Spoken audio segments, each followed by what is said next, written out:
Bienvenue à l'émission Courant vert. Je suis Patrick H. Je suis biologiste, amateur d'écologie et de développement durable et votre animateur pour l'émission Courant vert à Radio La Salle. Normalement, je suis en compagnie de Marie-Ève, mais Marie-Ève a pris un congé cette semaine et par conséquent, j'ai demandé à Ève Surprenant Desjardins, qui travaille avec Héritage Laurentien au Parc des Rapides, de venir m'accompagner aujourd'hui. Bonjour Ève.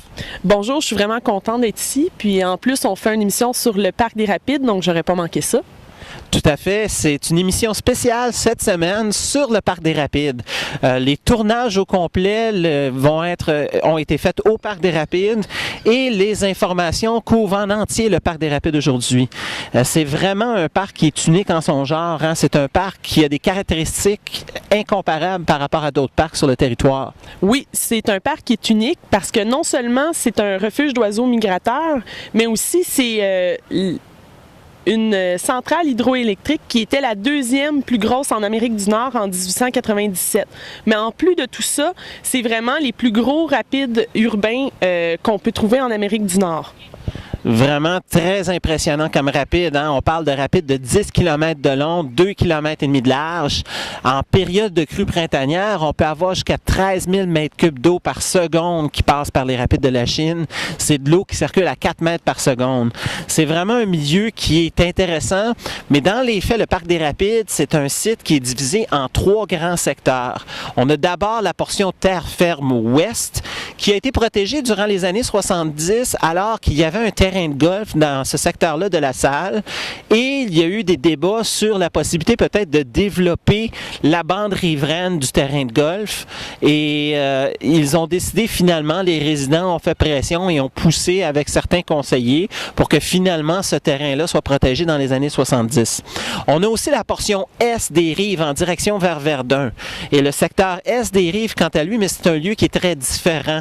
C'était anciennement une plage et cette plage-là est en fait une des plus fréquentées au Québec. Il y avait jusqu'à 5000 personnes par jour qui se baignaient là. Malheureusement, durant les années 30 et 40, on a réalisé qu'il y avait des égouts qui se vidaient directement et cette pollution-là a mené à des épidémies de polio et les gens ont eu peur et ont fermé cette plage-là qui ensuite a été remblayée parce qu'on s'imaginait à l'époque qu'on ne pourrait plus jamais accéder au fleuve qui serait à tout jamais pollué. Heureusement, c'est plus le cas. Maintenant, les égouts récoltent les eaux usées du secteur, mais malheureusement, la plage est sous un terrain de remblai tout le long de la bande riveraine.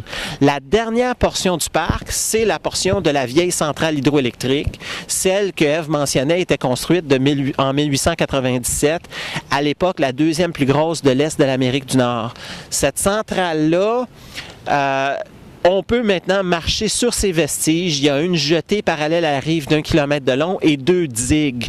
Et sur ce secteur-là, c'est vraiment le lieu fréquenté. C'est dans le sanctuaire. Il y a beaucoup à découvrir. C'est vraiment non seulement l'endroit la plus fréquenté du parc, la portion centrale, mais c'est aussi la portion où Héritage Laurentien a vraiment travaillé particulièrement fort pour la protection de la biodiversité et la sensibilisation aussi. C'est exactement ça. Puis aujourd'hui, on va donc se concentrer sur ce territoire-là. Mais avant d'aller plus loin sur ce territoire-là, je voulais prendre le temps de vous apporter quelques-unes des nouvelles de la semaine. Cette semaine en particulier, on doit mentionner qu'il y a eu les consultations sur le pacte vert qui se terminaient justement aujourd'hui en matière des consultations, des rencontres avec les industries qui sont rencontrées ce matin. Ceci dit, c'est lors des rencontres de consultation avec le public, avec les organismes, avec les industries, il y a eu beaucoup de sujets qui ont sorti. Le verdissement, le transport collectif, la pollution atmosphérique, la gestion des déchets autour de la salle, tous des sujets qui sont très importants au niveau du développement durable. Et ce pacte vert-là, ce plan de développement durable-là, c'est quelque chose qui va affecter tous les résidents de la salle au cours des prochaines années. Si vous voulez obtenir plus d'informations sur le pacte vert, vous pouvez aller à www.tdslasalle.org et là, vous allez obtenir une copie du document de pacte vert. Vous pouvez le lire, le consulter et prenez le temps de rédiger un mémoire et de donner vos commentaires et votre avis sur qu'est-ce que vous verriez en matière de développement durable sur un de ces sujets-là. Un autre élément important à mentionner cette semaine, c'est la corvée qui va se faire au Parc Angrillon ce dimanche, le 16 octobre prochain. Cette corvée-là commence à 9 h, termine à 15h30 et durant cette période-là de corvée, on va faire de la plantation d'arbres et d'arbustes. On va contribuer à verdir le Parc Angrillon davantage dans des secteurs où il y a des espèces exotiques envahissantes qui avaient envahi. Donc, c'est un beau projet. C'est Héritage Laurentien qui encadre ça cette semaine encore. Vous pouvez nous contacter au 514-367-6540, nous indiquer que vous venez et à ce moment-là, on va essayer de vous réserver un petit repas. Dernière petite nouvelle de la semaine à mentionner, c'est le plan métropolitain d'aménagement et de développement qui est en cours de consultation publique jusqu'à la fin du mois d'octobre. Ça, c'est le plan métropolitain d'aménagement et de développement. C'est une initiative qui touche l'ensemble de la communauté métropolitaine de Montréal. Il y a divers organismes à la salle qui ont déposé des mémoires sur toute cette vision-là d'aménagement, de transport collectif et aussi de protection de l'environnement sur l'ensemble du territoire. C'est ces décisions-là qui vont être prises, qui vont ensuite être transmises dans les plans d'urbanisme de toutes les villes, incluant Montréal, la salle bien sûr en faisant partie.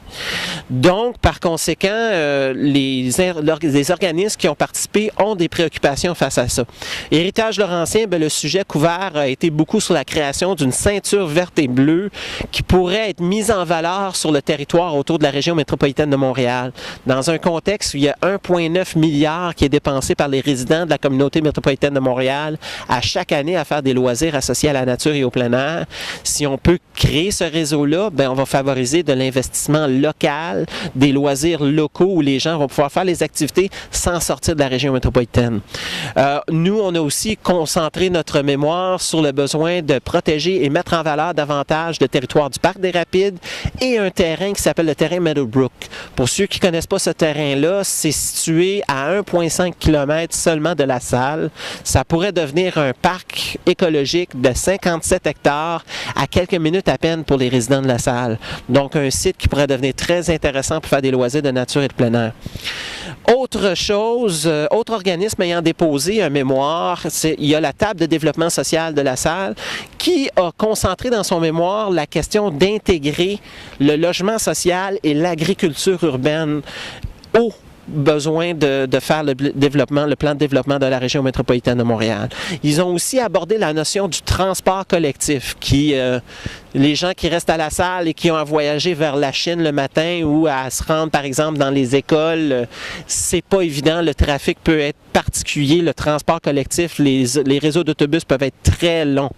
Donc, ils ont cherché à vraiment dire que plutôt que de penser le transport collectif vers le besoin d'aller au centre-ville le matin, s'ils veulent vraiment améliorer le transport collectif à la salle, ils ont abordé le besoin de couvrir les autres axes de développement, les autres axes de transport vers l'ouest, vers les écoles, vers les entreprises, parce que c'est ça qui va permettre à Montréal d'augmenter la fréquentation sur notre portion du territoire.